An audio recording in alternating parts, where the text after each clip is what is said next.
ஊரா ஊரா தோட்டத்திலே ஒருத்தன் போட்டான வெள்ளரிக்காய், காசு கொடுத்து விக்க சொல்லி காகிதம் போட்டான வெள்ளைக்காரே.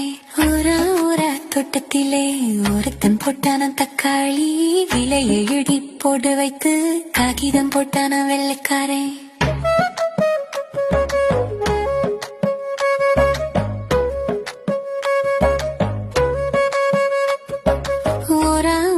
தோட்டத்திலே ஒருத்தன் போட்டான கொத்திரிக்காய், அளவு கணக்கு போட சொல்லி காகிதம் போட்டான வெள்ளைக்காரே.